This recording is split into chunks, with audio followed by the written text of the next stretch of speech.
राजेश एक ऑटो वाला ऑटो चलाया करता था। उसकी बीवी शीतल और 7 साल का बेटा राजू था। वो अपने परिवार के साथ हंसी खुशी जिंदगी बसर कर रहे थे। अरे सुनती हो? हाँ आ रही हूँ अभी। देखो मैं तुम्हारे लिए क्या लेकर आया हूँ। हाँ बोलिए। और इस पैकेट में क्या है? खुद ही देख लो, ये लो खोलो। अरे इसमें तो साड़ी है। ये किस लिए?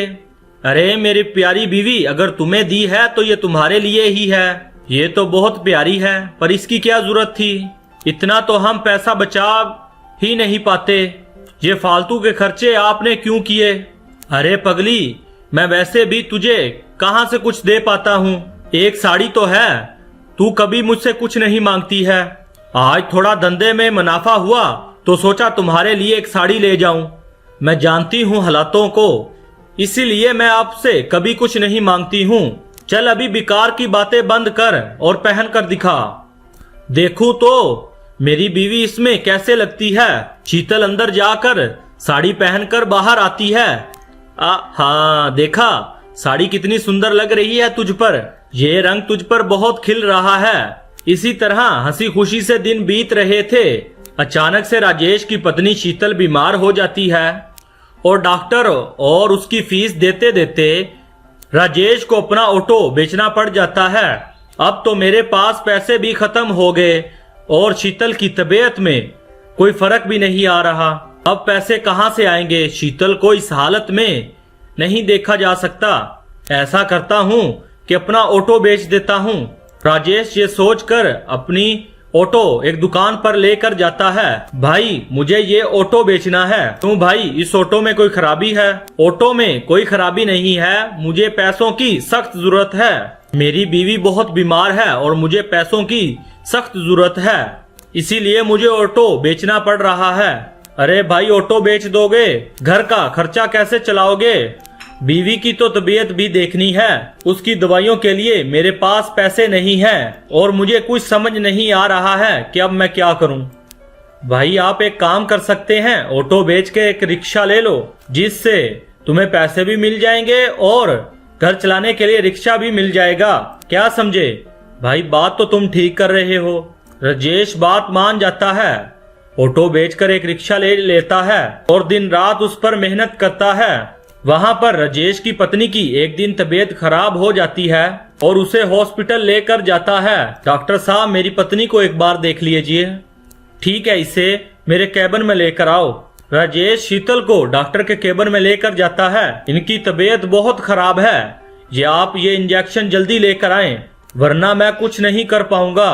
राजेश के पास पैसे नहीं थे। थोड़े से पैसे लेकर राजेश दुकान पर जाता है, इंजेक्शन लेने के लिए पैसे देता है। इनमें 10 रुपए कम हैं। भाई मुझे इंजेक्शन दे दो, मेरी बीवी की बहुत तबीयत खराब है, प्लीज मुझे ये इंजेक्शन दे दो, नहीं तो मेरी बीवी मर जाएगी। भाई मेरे पास यही पैसे हैं और मुझे इंजेक्शन की बहुत जरूरत है।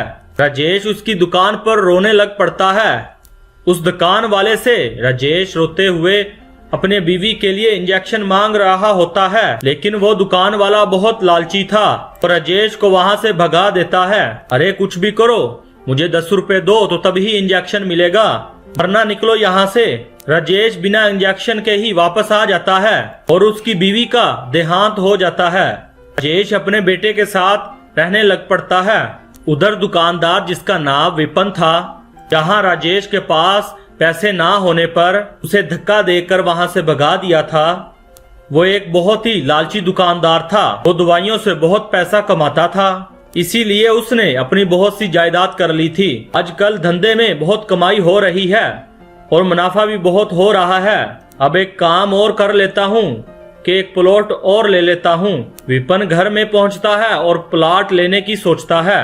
तभी विपन को अपने बेटे की आवाज सुनाई देती है और वो देखता है कि उसका बेटा जमीन पर बेहोश पड़ा है। वो अपने बेटे को लेकर अस्पताल पहुंचता है। डॉक्टर साहब देखो मेरे बेटे को क्या हो गया है, ये बेहोश कैसे हो गया? पता नहीं, जब मैं इसके पास गया था तो ये बेहोश पड़ा हुआ था, मुझे इसका चेकअप करना होगा। डॉक्टर जब उसका चेकअप करता है तो वो विपन को बताता है, क्या हुआ डॉक्टर, मेरा बेटा तो ठीक तो है? नहीं, क्या हुआ डॉक्टर, आप जरा तसल्ली रखें, क्या हुआ डॉक्टर, आप ऐसा क्यों कह रहे हैं? मुझे बहुत दुख के साथ कहना पड़ रहा है कि आपके बेटे को कैंसर है। विपिन के पैरों तले जमीन खिसक जाती है। आप जरा संभालिए अपने आप को। ये आप क्या क्या कह रहे हैं? डॉक्टर साहब, ऐसा कैसे हो गया? ये सच है विपिन जी, अब क्या कर सकते हैं?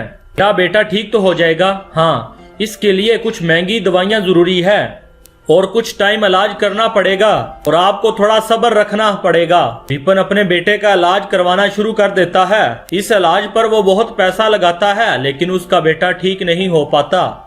एक दिन उसके बेटे की ज्यादा तबीयत खराब हो जाती है तो डॉक्टर उसे दवाई लेने के लिए भेजते हैं। जैसे ही दवाइयों की दुकान पर जाता है, दवाई मांगता है। अब भाई, ये दवाई मुझे जल्दी से दे दो। ये दवाई तो बहुत महंगी है, क्या तुम्हारे पास इतने पैसे हैं?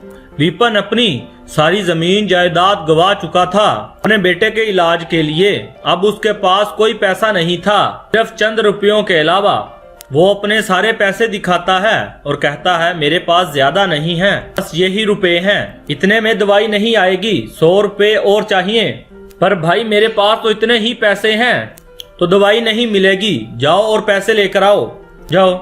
मेरा बेटा बहुत बीमार है, मैं आपके 100 रुपए जल्द ही चुका दूंगा। चलो हटो, निकलो यहाँ से, पहले 100 रुपए लेकर आओ। तुम्हारे जैसे रोज आते हैं, चलो भागो गरीब यहाँ से। विपिन को पता था ये दवाई बहुत सस्ती है, दुकानदार बहुत महंगी बेच रहा है। विपिन उस दुकानदार से रो रो कर दवाई मांगने लग पड़ता है। तभी उसको वो दिन याद आता है कि उसने सिर्फ 10 रुपए के लिए किसी जरूरतमंद को दवाई नहीं दी थी। वो अपनी गलती मान जाता है और समझ जाता है कि करनी का फल भुगतना ही पड़ता है। विपिन बहुत रोता है। तभी दुकानदार वाला विपिन के पास आता है और उसको दवाई दे देता है। विपिन को दवाई के कारण अब बहुत देर हो चुकी होती है। कुछ देर तक अस्पताल ना पहुंचता तो उसके बेटे का बचना बहुत मुश्किल था। विपिन भागते हुए जाता है, लेकिन उसे पता था वो ऐसे नहीं पहुंच पाएगा, इसीलिए कई लोगों को अस्पताल छोड़ने के लिए कहता है। लेकिन उसके पास पैसे ना होने की वजह से उसको कोई भी अपनी गाड़ी में नहीं बिठाता। अगर मैं जल्द ही अस्पताल ना पहुंचा तो मेरा बेटा, जब ही वो जा रहा होता है उसे ठोकर लगती है, गिरने लगता है। तभी एक रिक्शे वाला उसे थाम लेता है। ये वही रिक्शे वाला होता है जिसे दवाई देने के लिए विपिन ने मना कर दिया था, लेकिन वो फिर भी विपिन को अपने रिक्शे पर बिठा लेता है। पूछता है, भाई तुम्हें कहाँ छोड़ दूं?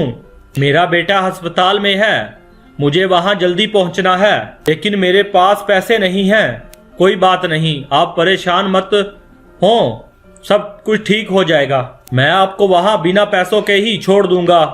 विपिन बैठे बैठे बस अपने किए पर पछता रहा होता है।